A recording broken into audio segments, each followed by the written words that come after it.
Nous allons donc écouter la parole et l'enseignement.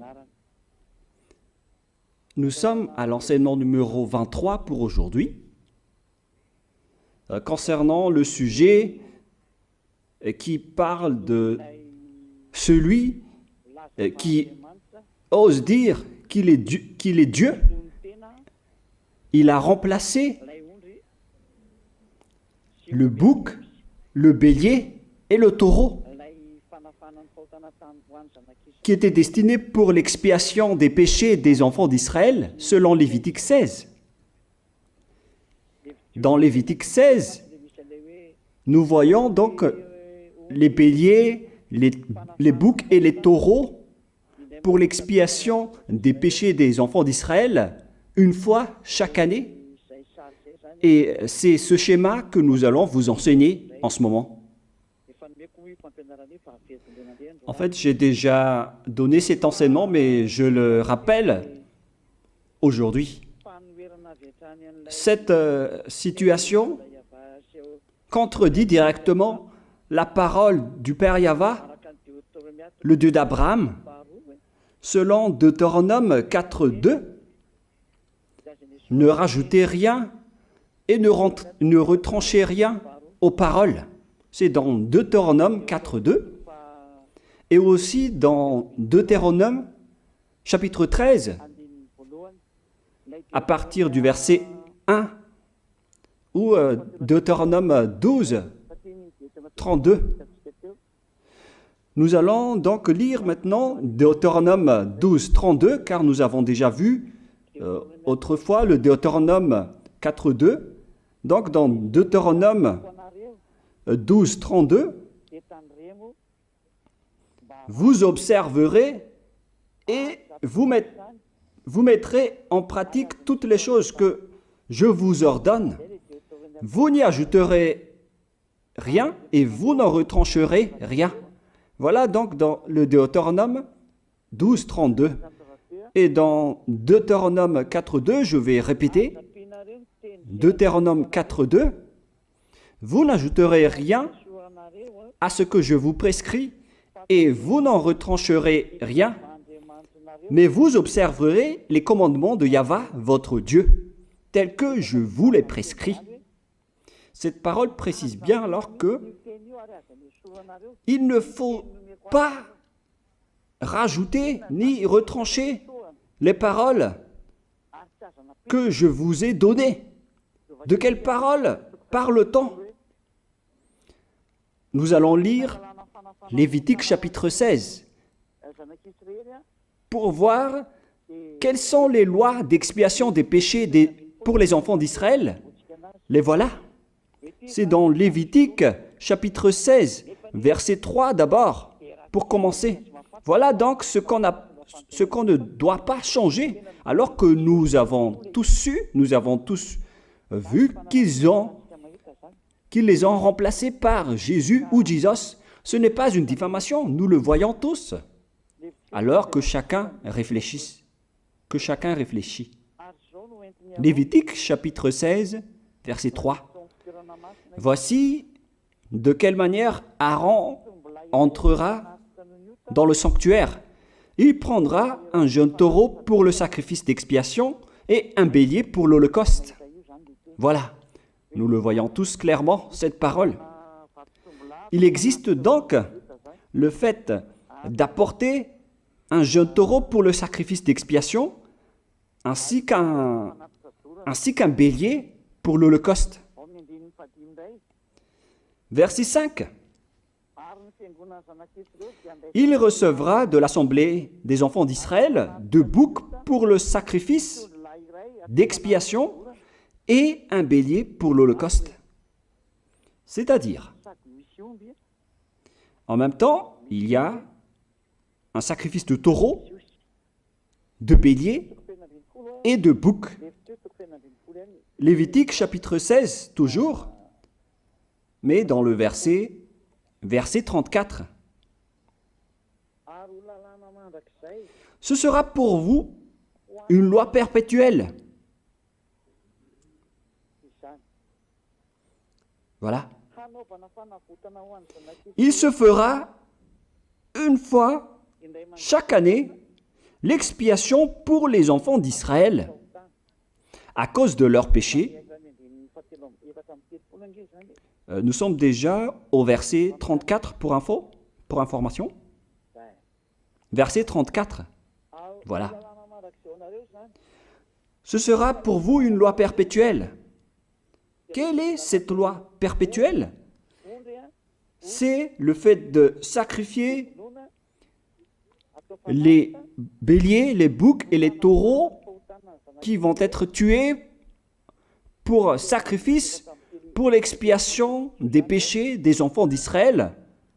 Selon le verset 34, ce sera pour vous une loi perpétuelle. Il se fera une fois chaque année l'expiation pour les enfants d'Israël à cause de leurs péchés. Il y a une partie de votre texte qui est cachée en bas. À cause de leurs péchés. Voilà.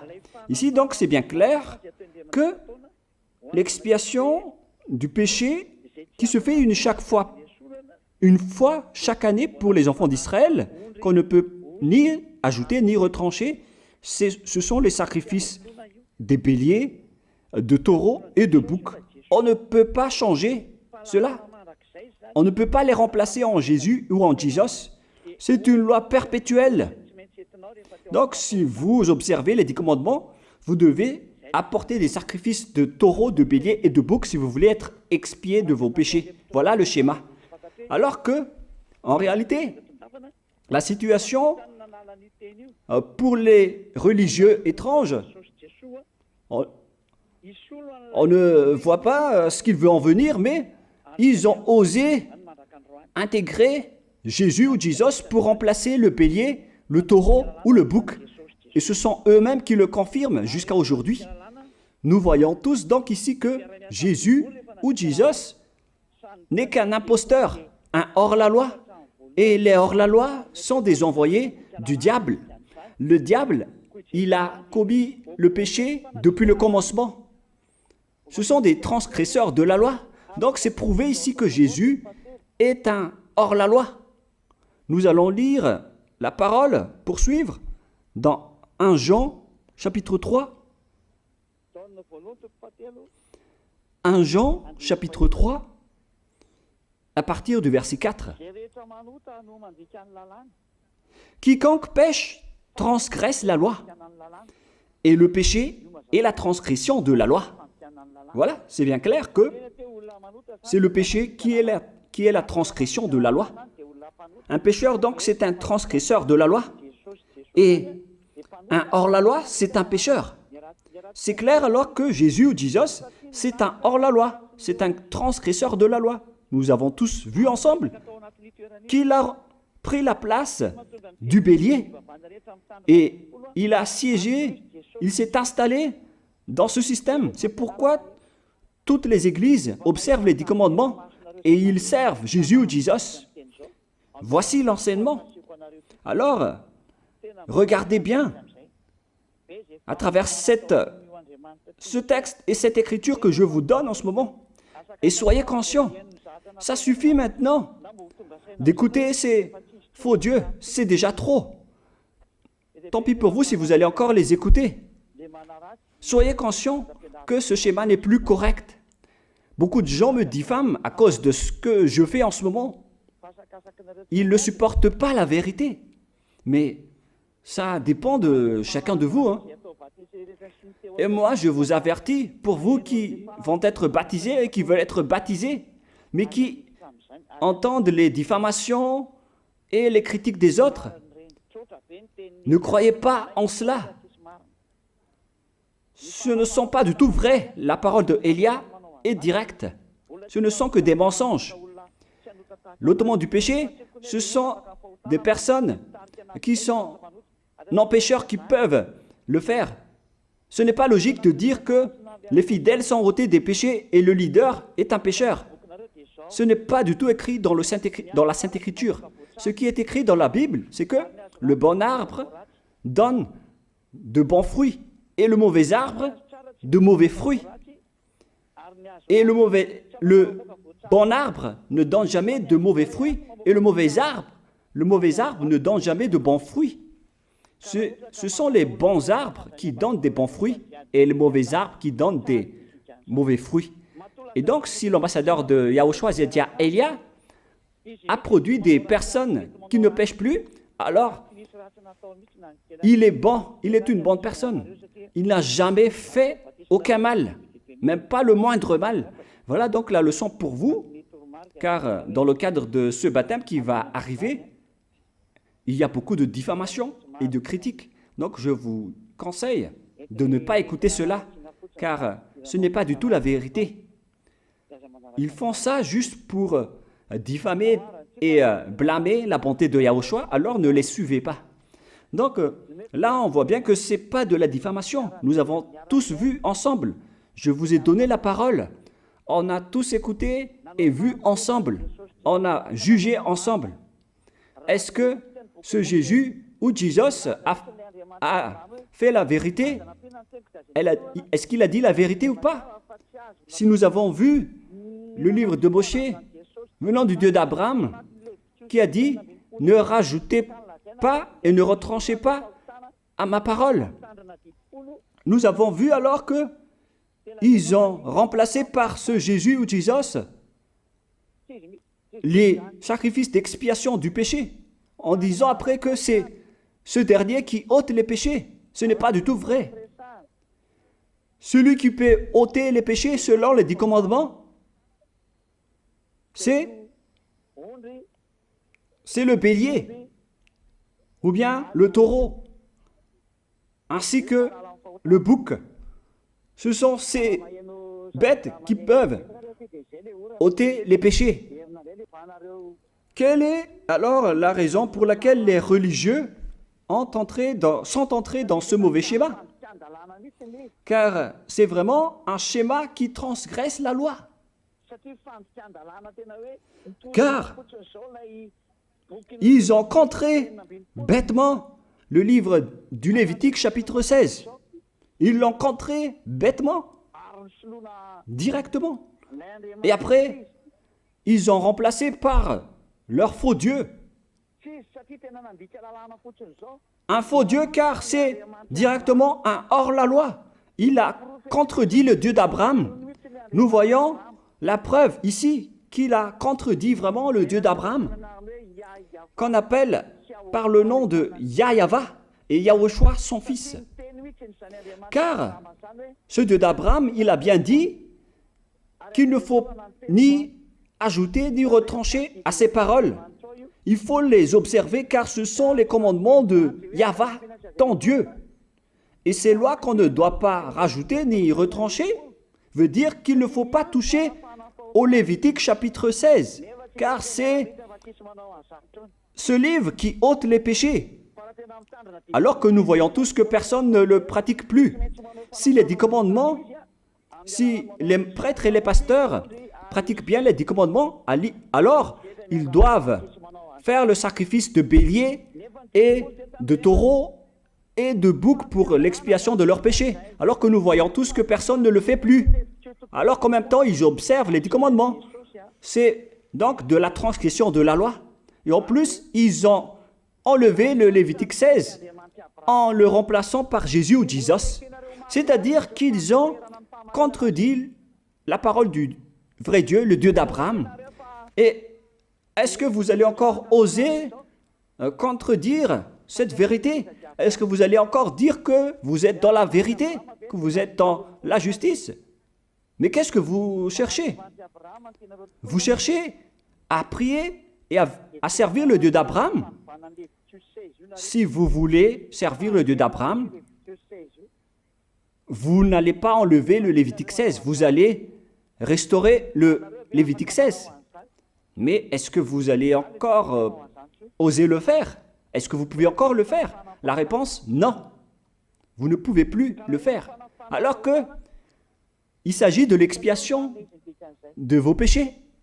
Et dans ce cas-là, c'est obligatoire de le faire. J'ai expliqué l'essentiel jusque-là et après je vais vous donner la raison pour laquelle ils ont fait cette grande folie en intégrant dans le Lévitique 16, à la place du Lévitique 16, leur faux Dieu. C'est vraiment de la transgression de la loi. Vous n'avez pas servi le Dieu d'Abraham. Il n'aurait pas dû faire ça jusqu'à la fin, car il a dit qu'il ne faut pas ajouter ni retrancher à ses paroles, alors que vous avez osé le contredire et les changer. Nous allons donc voir maintenant dans Psaume chapitre 40, quelle est la raison pour laquelle les prêtres et les religieux ont arrêté le Lévitique 16 en le remplaçant par Jésus ou Jesus pour remplacer les boucs, le bélier et les taureaux. Et je vais vous expliquer la raison. Et eux, ils ne peuvent pas le nier car ils l'ont fait. Et si, par exemple, ils ne connaissent pas, alors il ne faut plus faire du n'importe quoi. Il faut que vous soyez enseigné par Élia, si vous voulez encore sauver votre esprit. Mais si vous ne voulez pas, alors tant pis pour vous et assumez les conséquences. Psaume chapitre 40, versets 6 à 8. Psaume 40, versets 6 à 8. Voilà donc le dégât qu'ils ont subi. Tu ne désires ni sacrifice ni offrande. Tu m'as ouvert les oreilles. Là, ils ont bien entendu et écouté que Dieu ne désire plus leur sacrifice et tout ce qui concerne ce sujet. Tu ne demandes ni holocauste, ni victime expiatoire. Ici donc, on est arrivé au stade où on n'a plus besoin des sacrifices. D'après ce schéma, alors, le Lévitique 16 a été supprimé. Et logiquement, puisque c'est une alliance qui a été détruite, alors on ne peut plus y entrer, car on ne peut pas ajouter ni retrancher aux paroles. Et donc, si on ne peut pas y entrer d'après la parole qui dit qu'on ne peut pas rajouter ni retrancher, si le Dieu d'Abraham a interdit le sacerdoce, alors logiquement, vous ne devez plus y entrer. Sinon, vous allez vous autoproclamer en tant que pécheur à jamais, alors que les pécheurs et les malfaiteurs n'iront jamais au ciel des cieux. C'est clair alors que c'est devenu un sens interdit, les 10 commandements et les lois de Moïse, d'après ce schéma, car c'est la relation avec le Père Yahva qui a été détruite, qui a été supprimée, car il n'y a plus d'expiation de péché pour vous. Alors vous êtes fous si vous allez encore entrer dans ce schéma. C'est pourquoi on a besoin d'une nouvelle alliance, car l'alliance des 10 commandements et les lois de Moïse ne sont plus correctes. C'est devenu supprimé, car on ne peut plus faire le sacerdoce, mais les religieux ainsi que les faux dieux, ils ne se sont pas... ils ont facilité les choses en intégrant leur faux dieu à la place du bélier, du bouc et du taureau. Et voilà, c'est bien clair. Et d'après eux-mêmes, ils ont dit que l'intégration de Jésus ou de Jesus, c'est d'après ce livre des psaumes. Vous voyez que ici, je n'ai pas dit du n'importe quoi, c'est la vérité que j'ai dit. Je n'ai pas incriminé qui que ce soit. C'est vraiment la réalité, la vérité. Alors, ici, on prouve bien que ça a été supprimé, ce n'est plus autorisé. Et c'est encore confirmé dans Ésaïe 66.3 que celui qui fait des sacrifices, c'est comme celui qui fait de l'idolâtrie. Celui qui immole un bœuf est comme celui qui tuerait un homme. Celui qui sacrifie un agneau est comme celui qui romprait la nuque à un chien. C'est vraiment toute une histoire si vous allez faire cela. Celui qui présente une offrande est comme celui qui répandrait le sang d'un porc. Alors qu'à l'époque des 10 commandements, c'était carrément interdit. Celui qui brûle de l'encens est comme celui qui adorait des idoles. Ici donc, toutes les sortes de sacrifices ont été bloqués. C'est devenu interdit. C'est pourquoi le faux Dieu est entré dans Lévitique chapitre 16. Alors qu'ils n'ont pas du tout vu de leurs yeux qu'on ne peut pas ajouter ni retrancher aux paroles. Ils n'ont jamais vu et connu ces paroles. Il a fallu attendre l'arrivée de Élia pour vous montrer toute la vérité, pour vous montrer toutes les vraies paroles. Alors, il faut suivre Élia. Suivez Élia. Et c'est ce terme qui dit de suivre Élia que les gens ne supportent pas du tout. Mais qu'est-ce que je vais dire d'autre? Je vais vous dire de suivre qui? Alors que vous êtes tous pécheurs. Est-ce que vous allez suivre les pécheurs pour aller en enfer? Vaut mieux suivre Élia, car ceux qui l'ont suivi ne pêchent plus. C'est quoi le problème? Si c'est de la jalousie, alors vous n'êtes pas du tout sage. Mais si vous êtes sage, vous devrez être content en m'écoutant. Si vous cherchez ce Dieu d'Abraham, vous devez être très content en dansant à la maison en disant « Merci Élia, voilà ce que j'attendais ». Au lieu de dire des colères et de la haine, moi je vous donne de la parole de l'amour pour vous sauver. Alors sachez bien écouter. Et après, ils l'ont continué dans 40, verset 7 maintenant. Alors je dis, voici je viens avec le rouleau du livre écrit pour moi. Verset 8, je veux faire ta volonté, mon Dieu, et ta loi est au fond de mon cœur. Et eux, ils ont pris cette parole en disant que nous avons vu ce terme de rouleau du livre. Et directement, ils ont dit que on doit intégrer dans les 10 commandements le Fils du Très-Haut qui s'appelle Yahushua. Ils l'ont intégré dans les 10 commandements. Pour vous qui sont dans le mauvais sens, vous l'appelez Jésus. Vous avez intégré dans les 10 commandements votre Jésus, mais Yahushua n'entrera jamais là-dedans car c'est vraiment interdit, c'est un tabou. Le sens du rouleau du livre que Yahushua a parlé ici, c'est qu'on parle de son histoire dans le Sefer Torah juif. C'est-à-dire que le Sefer Torah juif a parlé de lui. Nous allons lire la parole à ce sujet. En parlant du rouleau du livre, ce n'est pas qu'il est entré dans le Lévitique 16. Non, c'est un tabou, c'est interdit. Mais il a parlé de son histoire. En parlant du rouleau du livre, nous allons lire la parole concernée à ce sujet. Selon Luc, chapitre 24, verset 44. Luc 24, 44. Puis il leur dit, « C'est là ce que je vous disais lorsque j'étais encore avec vous, qu'il fallait que s'accomplisse tout ce qui est écrit de moi dans la loi de Moshe, dans les prophètes et dans les psaumes. »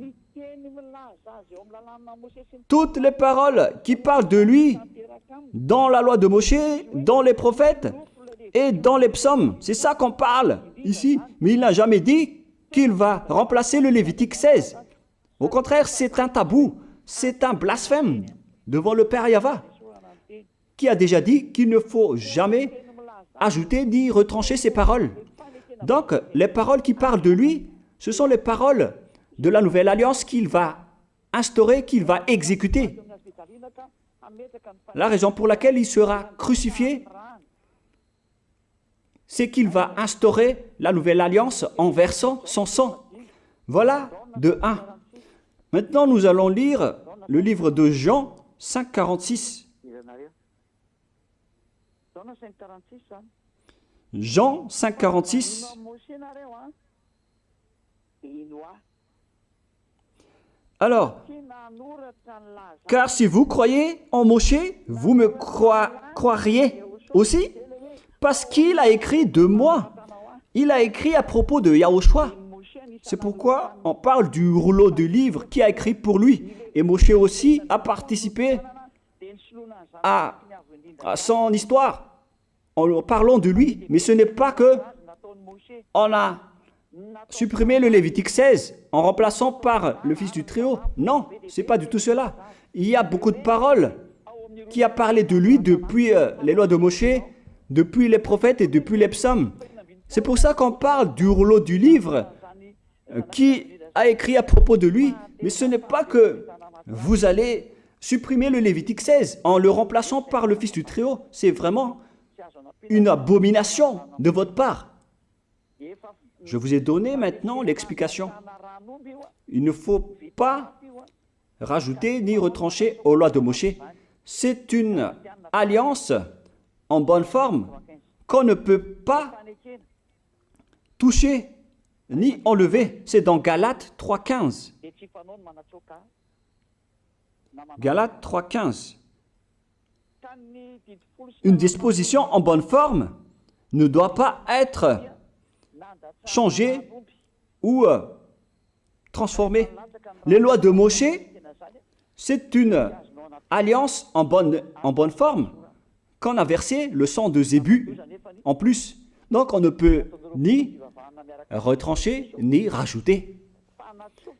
Le pire alors, c'est que vous qui êtes les fidèles de Jesus, vous l'avez intégré dans les lois de Moshe en remplaçant le Lévitique 16. On parle de votre Jésus ou Jesus. Je vous pose la question, est-ce que vous oserez dire que vous n'êtes pas pécheur à ce sujet? Car c'est vraiment de la transgression de la loi de la part de votre faux Dieu. Donc s'il est pécheur, alors logiquement vous êtes aussi pécheur. Et vous-même, vous avez dit que vous êtes pécheur. Voilà ce que vous avez fait. Et vous n'allez jamais être épargné. C'est pourquoi je vous appelle tous maintenant. Soyez baptisés et sauvez votre chemin, c'est-à-dire votre esprit. Sauvez votre esprit car il ira en enfer si vous ne le sauvez pas. Pour vous qui serez baptisés bientôt, l'explication est claire. Alors prenez une décision maintenant. N'écoutez jamais les diffamations qui sont faites par les diables. Ce sont eux qui vous empêchent d'aller vers la vérité. Ne soyez plus des poubelles dans votre conscience. N'acceptez plus cela. Il faut écouter l'envoyé du ciel des cieux, c'est-à-dire moi. Voilà l'explication. Vous avez fait du n'importe quoi avec votre faux Dieu. C'est votre faux Dieu qui a péché au commencement. Et logiquement, donc, vous avez tous aussi transgressé la loi avec lui. Et maintenant, vous êtes tous dans le péché. Et vous vous abritez dans la parole qui dit Dieu n'est pas venu pour appeler les justes, mais les pécheurs, pour se repentir. Le problème, c'est que c'est votre Dieu qui est vraiment un pécheur. Voilà le schéma qui prouve qu'il est pécheur. Donc, je vous souhaite à tous d'être bénis par Yahushua. Prions ensemble. Merci infiniment, Père Yahva, pour cette parole. Une parole qui conscientise les gens pour se retourner vers toi et pour faire rester fermes tous les enfants du Très-Haut, les personnes que tu as déjà choisies, pour qu'ils restent bien fermes dans le service, et pour ceux qui sont encore à l'extérieur, qu'ils courent vers Elia, car Elia et toi, Yahushua, vous êtes uniques. Merci infiniment, Père Yahva. Merci infiniment, Yahushua. Sauve les gens pour qu'ils soient intégrés au ciel des cieux, pour que les gens écoutent la parole, Père Yahva, Yahushua, toutes les paroles que j'ai montrées. Confirme toutes mes paroles, Yahushua et Père Yahva, pour la gloire de vos noms si saints. Merci pour ta bonté et pour ta grâce. Au nom de toi, Yahushua, je fais toutes ces prières. Alléluia, Amen. Donc, je vous souhaite à tous d'être bénis par Yahushua et à demain. Au revoir.